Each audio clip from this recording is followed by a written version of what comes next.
오늘은 어버이 주일입니다. 해마다 어버이 주일을 맞이할 때마다 우리가 기억하는 하나님의 명령이 있습니다. 바로 내 부모를 공경하라는 명령입니다. 내 부모를 공경하라.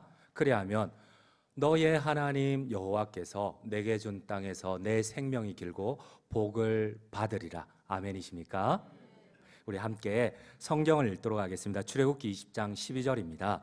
내 부모를 공경하라. 그리하면 내 하나님 여호와께서 내게 준 땅에서 내 생명이 길리라. 신명기 5장 16절입니다. 너는 내 하나님 여호와께서 명령한 대로 내 부모를 공경하라. 그리하면 내 하나님 여호와가 내게 준 땅에서 내 생명이 길고 복을 누리리라. 여러분, 부모 공경의 명령은 십계명과 구약 성경에만 있는 건 아니에요. 신약 성경 역시도 계속해서 부모 공경을 명령하고 있습니다. 에베소서 6장 2절 3절을 함께 읽도록 하겠습니다. 내 아버지와 어머니를 공경하라. 이것은 약속이 있는 첫 계명이니 이로써 내가 잘되고 땅에서 장수하리라. 그런데 조금 이상한 질문 같지만 여러분들 혹시 이런 생각해 보셨어요? 부모 공경에 대해서 십계명, 어뜸인 십계명과 그리고 구약 성경, 신약 성경에서 걸쳐서 계속 명령을 합니다. 근데 자녀 사랑에 대해서는 명령을 하지 않습니다. 여러분 혹시 십계명의 자녀 사랑의 명령에 대해서 보신 적이 있으십니까? 중요한 신구약 계명 가운데 자녀 사랑에 대해서 명령한 적을 보신 적이 있으십니까? 왜 하나님께서는 부모 공경은 명령을 하시지만 자녀 사랑은 명령하시지 않고 권면을 할까요? 그것도 십계명 가운데 하나님을 향한 관계인 사계명을 제외하고 사랑 관계에서 제일 첫 번째 5계명으로서 부모 사랑을 명령을 할까요? 혹시 한번 의문을 가져보신 적 있으십니까? 그렇습니다. 하나님께서 굳이 자녀를 사랑하라고 명령하지 않아도 우리는 본능적으로 아주 자연스럽게 자녀를 사랑합니다.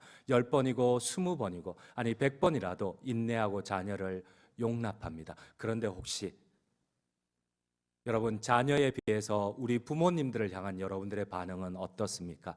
혹시 부모님들을 향하여서 10번을 참아본 적이 있습니까? 5번을 참아본 적이 있습니까? 시키지 않아도 너무나 자연스러운 것이 자녀 사랑입니다. 그러나 우리의 제약된 본성은 자연스럽게 부모는 무시하고 공경하지 않습니다. 하나님께서 왜 성경의 여러 부분에서 심지어 가장 십계명의 사랑 관계에서 어뜸인 5계명에서 부모를 공경하라고 명령하지만 자녀 사랑에 대해서는 명령하지 않을까요? 어느 마을에 막심한 불효자가 있었습니다. 심지어 부모의 말을 거역하는 것을 넘어서 부모에게 폭행을 할 정도로 불효자입니다. 동네 사람들이 그 아들의 행포와 불효에 치를 듭니다. 그런데 더 이해할 수 없는 것은 이 할아버지가 자신을 무시하고 폭행하는 그 아들의 아들인 손주를 너무 끔찍히 사랑하는 겁니다. 이해가 되지 않습니다. 동네 사람들이 묻습니다. 당신 배알도 없냐? 자존심도 없냐? 당신을 그렇게 무시하는 아들의 그 아들인 손주를 어떻게 끔찍히 그렇게 사랑하느냐? 그러니까 이 할아버지가 이렇게 얘기를 해요. 이 아이는 나중에 크면 당연히 지 아버지가 한 대로 똑같이 내 복수를 해줄 아이입니다. 여러분 어쩌면 부모는 자녀를 너무나 지극히 자연스럽게 사랑하지만 그 자녀는 당연히 크면은 자연스럽게 무시를 합니다. 부모를. 어쩌면 너무나 자연스러운 것 같아요. 왜 하나님께서 부모 공경을 명령을 하셨을까요? 그렇습니다. 하나님께서 십계명에 내 부모를 공경하라고 명령하신 이유는 부모 공경이 너무나 어려운 우리의 제약된 본성이기 때문에 그렇습니다. 부모를 공경하라는 말씀은 우리의 본성을 거스르는 아주 힘겨운 일입니다. 특별히 하나님께서 제5계명 사랑 관계에서 제일 첫 번째 5계명을 부모 공경을 명령한 이유에는 우리의 본성이 있어요. 제약된 본성. 부모를 공경하지 못하는, 무시하는 제약된 본성이 있습니다. 그래서인지 이러한 우리의 제약된 본성을 토대로 위대한 신학자 한스 요하임 크라우스는 제5계명을 이렇게 주의를 합니다.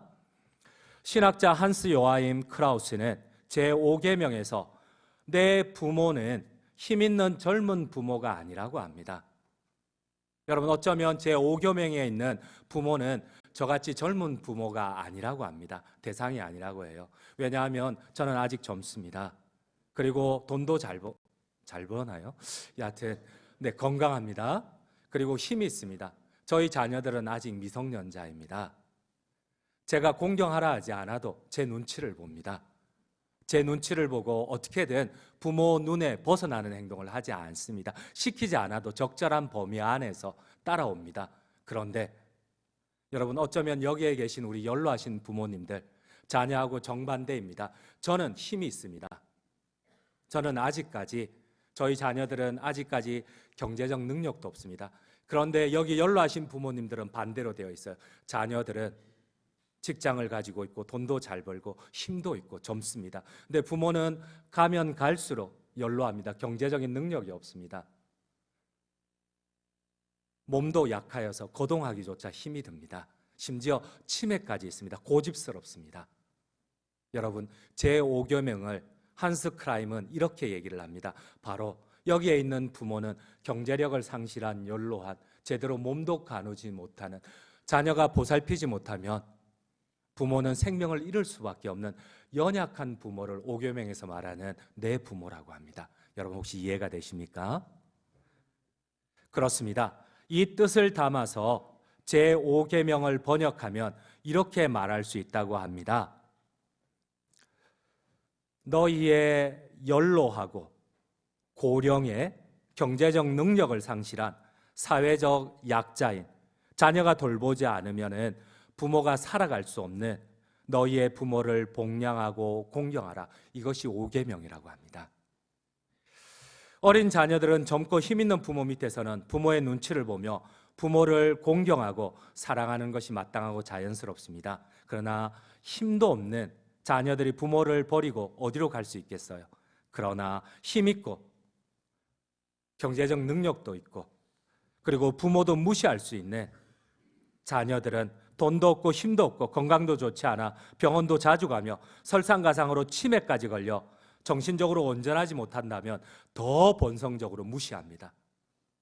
더 부모를 버립니다. 그래서 5계명은 이렇게 명령을 합니다. 너희 힘 있는 자녀들아, 너희 돈 있는 자녀들아, 너희 건강한 자녀들아, 너희 힘없는 부모, 너희가 신경 쓰지 않으면 외롭고 소외되고 고동조차 하지 못하는 내 부모를 공경하라. 그래야면 너희 하나님 여호와께서 내게 준 땅에서 내 생명이 길리라. 아멘이십니까? 여러분, 우리는 본성적으로 부모를 공경하지 못합니다. 자녀는 10번이고 20번이고 인내하고 참고 사랑할 수가 있는데 부모는 단 3번만 내 뜻대로 안 되면 화를 내고 무시를 하게 되어 있습니다. 그런데 이 5계명은 이러한 인간의 본성을 기본으로 하나님이 주신 계명이라는 겁니다. 오히려 힘이 없을수록 내 부모를 공경하라. 이것이 하나님의 명령입니다. 그래서 하나님께서는 부모 공경이 우리의 죄된 본성으로 너무나 어렵기에 10계명에도 어뜸으로 먼저 사람 관계에서 먼저 제시를 하십니다. 여러분, 자녀 공경이라는, 자녀 사랑이라는 건 10계명이 없어요.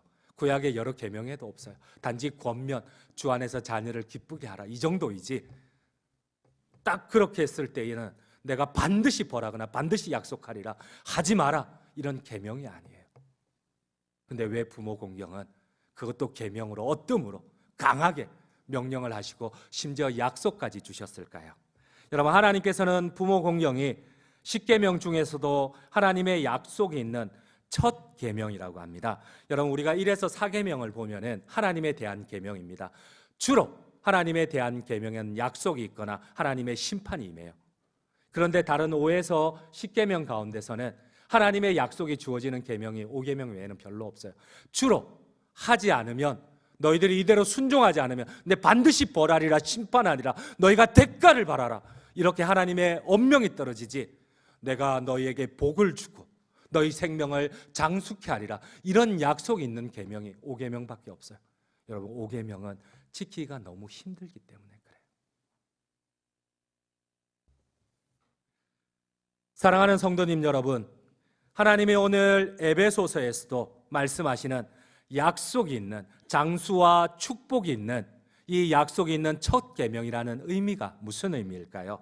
우리 한번 에베소서 6장 2절에서 3절 천천히 한번 읽어보도록 하겠습니다. 내 아버지와 어머니를 공경하라.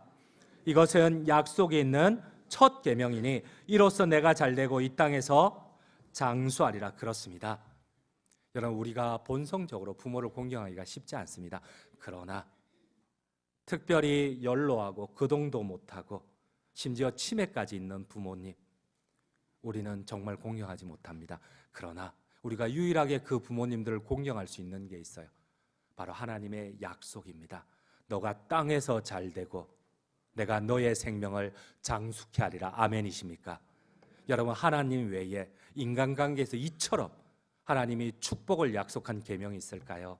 이처럼 장수를 약속한 계명이 있을까요? 없어요. 그럼에도 불구하고 우리는 부모 공경이 쉽지 않습니다.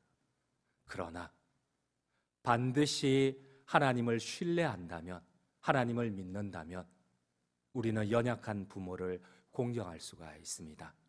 이것이 바로 오늘 부모 공경에 약속하시는 주 안에서라는 말입니다. 우리 함께 다시 한번 오늘 에베소서 6장 1절을 함께 읽도록 하겠습니다. 자녀들아, 주 안에서 너희 부모에게 순종하라. 여러분, 주 안에서라는 말이 무엇일까요? 하나님의 약속에 대한 신뢰가 없다면, 하나님에 대한 믿음이 없다면, 안 그래도 부모를 무시하는데 더 힘이 없고, 내가 더 힘 있고 경제적으로 능력도 있는데 더 갈수록 연약해지고 보살피지 않으면 거동할 수 없는 그 부모를 공경할 수 없다는 거예요. 여러분, 우리가 하나님에 대한 믿음 없이는, 하나님에 대한 신뢰 없이는, 하나님에 대한 신앙 고백 없이는, 이 하나님의 약속에 대한 보증 없이는 우리가 더 약한 부모를 공경할 수가 없어요. 여러분, 우리가 어떻게 억지로라도 힘에 겹지만, 물론 기쁘고 자연스럽게 공경하면 좋지만, 그러나 억지로라도 하나님의 계명에 순종하여 공경할 수 있는 이유가 무엇입니까? 바로 하나님의 약속이 있는 첫 가장 소중한 계명이기 때문에 그렇습니다. 아멘이십니까? 그렇습니다. 여러분, 오늘 성경 룻기는 이러한 하나님의 약속을 우리에게 다시 한 번 더 확정을 해줍니다. 여러분, 오늘 나오미의 고백을 한번 보십시오. 룻과 나오미는 효도의 관계로 풀어낼 수가 없어요. 여러분, 룻기를 보면 이 룻의 고백도, 나오미의 고백도, 보아스의 고백도 항상 이 10계명 가운데 5계명을 토대로 신학적인 주해가 가능을 해요. 인간의 효성으로서 이 룻기를 해석을 하면 전혀 앞뒤가 맞지를 않아요. 그런데 유일하게 룻기를 다 처음부터 끝까지 뚫을 수 있는 것은 5계명이에요. 여러분, 나오미의 고백이 무엇입니까? 나는 풍족하게 나갔더니 여호와께서 나로 빈손으로, 아무것도 없이 빈털터리로 돌아오게 하셨느니라. 또 나오미의 고백이 무엇입니까? 나는 늙어서 이삭 죽기조차 힘이 드노라. 여러분, 나오미는 룻이 돌보지 않으면 살아갈 수가 없어요. 빈손이에요. 경제적으로 하나도 없어요. 심지어 이삭도 죽을 수 없는 연로한 몸이에요. 그녀의 고백이 무엇입니까? 함께 성경을 읽도록 하겠습니다. 룻기 1장 21절입니다. 내가 풍족하게 나갔더니 여호와께서 내게 비어 돌아오게 하셨느니라. 여호와께서 나를 징벌하셨고 전능자가 나를 괴롭게 하셨거늘 너희가 어찌 나를 나오미라 부르느냐 하니라. 여러분, 이제는 하나님에 대한 믿음조차도 뒤틀어져 있어요. 여러분, 돈도 한 푼도 없는데 하나님에 대한 믿음조차도 뒤틀어져 있는 시어머니예요. 또 이 시어머니의 고백이 무엇입니까? 룻기 1장 12절입니다. 함께 읽겠습니다. 내 딸들아, 되돌아가라. 나는 늙었으니 남편을 두지 못할지라. 가령 내가 소망이 있다고 말한다든지 오늘 밤에 남편을 두어 아들들을 낳는다 하더라도 나는 늙어서 힘이 없고 벌써 여자의 생명이 끊어진 지 오래다. 나는 나가서 이삭 줄 힘도 없다. 여러분, 그런데 룻의 고백이 무엇입니까? 함께 룻의 고백을 읽도록 하겠습니다. 룻기 1장 17절입니다. 어머니께서 죽으시는 곳에서 나도 죽어 거기 묻힐 것이라. 내가 만일 죽는 일 외에 어머니를 떠나면 여호와께서 내게 벌을 내리시고 더 내리시기를 원하나이다 하는지라. 룻의 고백이 무엇이에요, 여러분? 여호와께서 내게 벌을 내리시고 더 내리시기를 원하노라. 여러분, 시어머니와의 관계를 하나님에 대한 믿음 안에서 지금 룻이 풀어내고 있어요. 시어머니 나오미는 여러분 하나도 가진 게 없어요. 늙었고 하나님에 대한 신앙마저도 뒤틀어져 있어요. 이삭 줄 힘도 없어요. 근데 룻이 어머니와의 관계를 어디에서 해석을 합니까? 여러분, 보아스는 룻을 맞아들일 때 어떤 고백을 합니까? 한번 보아스의 고백을 함께 읽도록 하겠습니다. 룻기 2장 11절 12절입니다. 보아스가 그에게 대답하여 이르되 내 남편이 죽은 후로 너가 시어머니에게 행한 모든 것과 내 부모와 고국을 떠나 전에 알지 못하던 백성에게로 온 일이 내게 분명히 알려졌느니라. 여호와께서 내가 행한 일에 보답하시기를 원하며. 여러분, 여기까지만 한번 읽어볼게요. 룻기 2장에서 말씀하시는 가장 강조점이 무엇입니까? 보아스의 귀에 뭐가 들렸다는 거예요? 왜 보아스가 룻을 선택했다는 거예요? 그 마을에서 가장 유력한 자, 그 마을에서 가장 명예로운 자, 권위 있는 자, 보아스의 아내가 될 수 있었던 이유를 성경은 뭐라고 합니까? 너가 부모에게, 시어머니에게 어떻게 한 일을 내가 들었다는 겁니다. 그리고 이 여인이, 모압 여인이 심지어 징성 취급을 받는 이 이스라엘 예루살렘까지 따라온 이유가 무엇이에요? 바로 하나님의 약속, 내 부모를 공경하라. 그래야면 내가 내게 준 땅에서 내 생명이 길고 네가 복을 누리리라. 이 여호와께서 내게 보답하시기를 원하며. 그리고 난 뒤에 보아스가 하는 얘기가 무엇입니까? 내가 너를 아내로 맞이하겠다. 여러분, 앞에 보아스가 제시한 두 가지 조건이 무엇입니까? 너가 내 시어머니에게 어떻게 행한 것을 내가 들었고, 그리고 여호와께서 그 약속의 말씀대로 네가 보답받기를 원하며, 그리고 난 뒤에 내가 너를 아내로 맞이하겠다. 여러분, 이 룻기의 순서를 이해를 하시겠어요? 이 룻기의 순서를 이해를 하시겠습니까? 그렇습니다. 룻에게 이 모든 기적과 축복이 이루어지게 된 원인을 성경은 단 한마디로 말씀을 합니다. 너가 내 시어머니에게 어떻게 행하였고, 하나님께서 그에 대한 보상으로, 약속에 대한 보상으로 내게 어떻게 보답하시기를 원하며 그 이후에 내가 너를 아내로 맞이하겠노라. 여러분, 이 5계명은 부모를 위한 계명이 아니에요. 자녀를 위한 계명입니다. 부모를 공경할 때에 자녀에게 반드시 장수와 복을 주시겠다는 하나님의 약속입니다. 아멘이십니까? 우리 연로하신 부모님들이 대답할 게 아니고 젊은 분들이 대답을 해야 되는데, 아멘이십니까? 그럼요. 이거는 자녀를 위한 하나님의 약속입니다. 여러분, 때로는 힘겨워요. 부모를 사랑하기가 힘겨워요.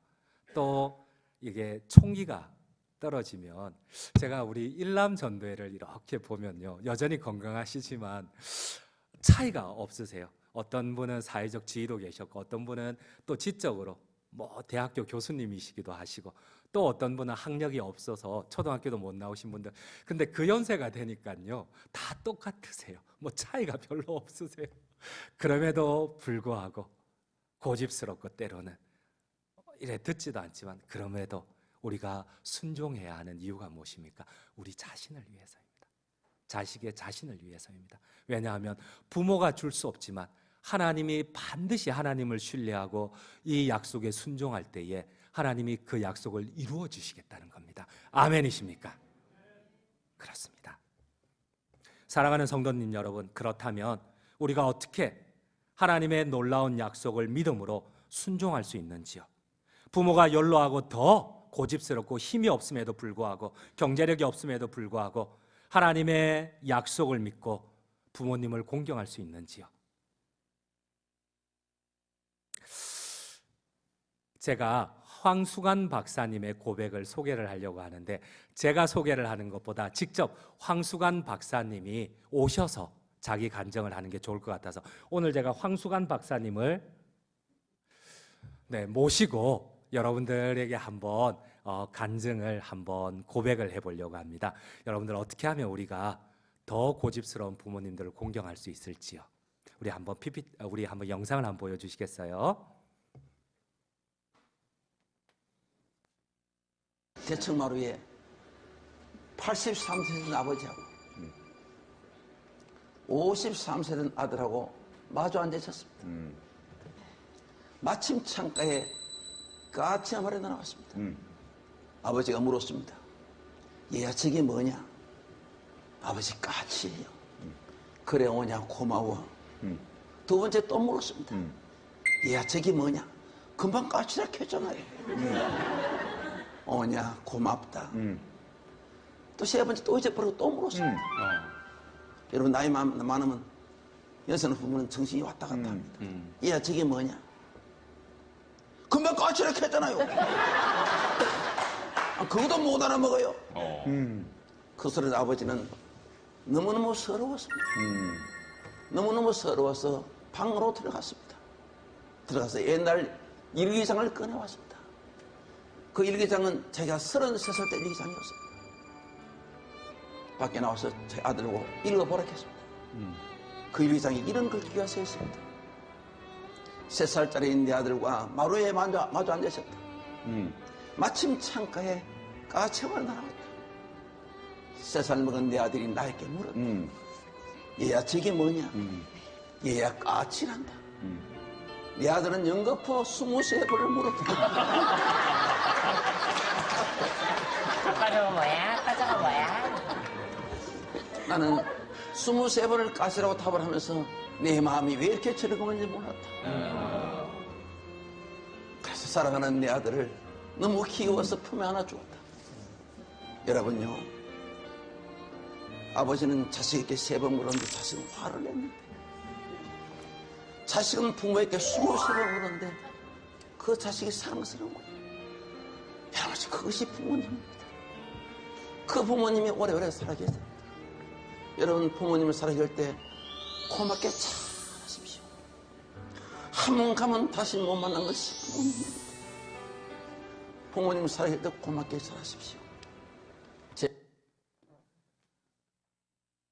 여러분, 우리는 어떻게 우리의 본성을 거스르고 부모를 사랑할 수가 있을까요? 공경할 수가 있을까요? 그렇습니다. 부모의 은혜를 의도적으로 기억하지 않으면, 부모의 은혜를 의도적으로 깨닫지 못하면 우리의 본성은 힘없는 부모를 무시할 수밖에 없습니다. 3번 물었다고 화를 내잖아요. 근데 자녀는 23번을 물어도 사랑스럽다고 합니다. 이게 우리의 본성이기 때문에 그렇습니다. 그러므로 부모의 공경이 어렵지만 부모 사랑의 반이라도, 아니 10분의 1만이라도 우리가 의도적으로 기억하고 자각하여 우리가 부모를 공경할 때에 하나님의 약속, 장수와 축복이 이루어지시기를 간절히 주님의 이름으로 축원드립니다. 하나님의 약속의 말씀을 다시 한번 선포하며 제가 설교를 폐하도록 하겠습니다. 출애굽기 20장 12절입니다. 내 부모를 공경하라. 그리하면 내 하나님 여호와가 내게 준 땅에서 내 생명이 길리라. 신명기 5장 16절입니다. 너는 내 하나님 여호와께서 명령한 대로 내 부모를 공경하라. 그리하면 내 하나님 여호와가 내게 준 땅에서 내 생명이 길고 복을 누리리라. 에베소서 6장 2절 3절입니다. 내 아버지와 어머니를 공경하라. 이것은 약속이 있는 첫 계명이니 이로써 너가 잘되고 땅에서 장수하리라.